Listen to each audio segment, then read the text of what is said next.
Eddy Kenzo yeewaddeyo okuyamba fani we okumuwa kapito gaagano gendeese olwaleero.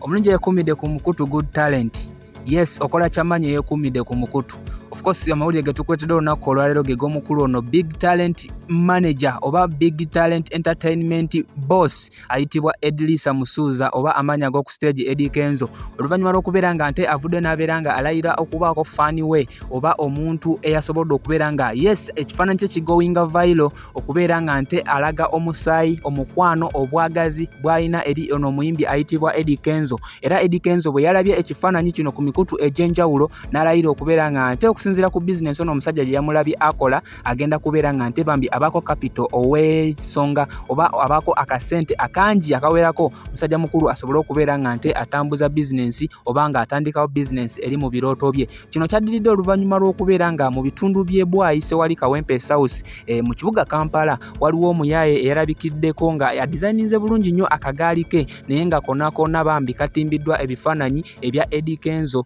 wamu n'okubeera nga nte alaga omukwano gw'alina ku mulimu gw'akola era n'okubeera nga yes Eddy Kenzo ye muyimbi we ow'eggwanga. Wabula Eddy Kenzo yadduse bulungi nnyo ku mukutu gwe ogwa Facebook n'abeera nga nte akwata akafaananyi kano n'akapostinga n'abeera nga asaba abo bonna abamanyi omuyaaye ono gy'ali oba omusajja ono w'asobola okubeera nga amusanga basobole okubeera nga bamudayirekitinga ate mwanattu abeeko akantu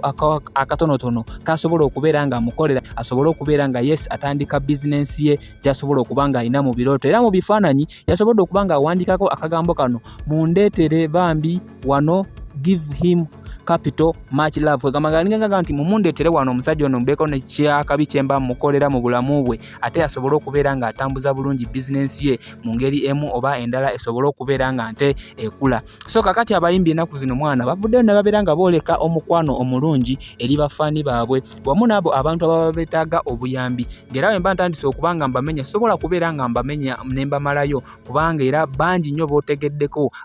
abalabika mu mawulire n'abo abatasobola kubeera nga balabika mu mawulire abavayo ne babeera nga bayamba abantu ababa beetaaga obuyambi either nga bafaani baabwe oba nga bajust babalayo bulabi ku street ne babeera nga babeegomba. So kakati ge amawulire agaliwo Eddy Musuuza ali mu kunoonya omusajja ono eyalabikidde ku mukutu ogwa Facebook akafaananyi ke ne kagowinga viral oba ne kasaasaana ensi nga atimbye ebifaananyi bye ku mulimu gwe guno gwakola ogw'okubeera nga awagala obuso. Era gwe yenna amanyi omusajja ono gy'ali bambi beera nga ocontactinga Eddy Kenzo ku mikutu gye egy'enjawulo osobole okubeera nga nte oba meetinga ye nono omusajja basobole okubeera nga yes babako ekyamakulu kye bakola. Bali for now sigenda kubanga nsukkawo okujjako okubeera nga nte neeyongerayo mbeere nga nkunoonyeza amawulire amalala ate mbeere nga ngakutuusako naye nga kyolina okuba nga okola subscribinga ku mukutu buli kimu kisobole okubeera nga kikusangawo. For now, bye.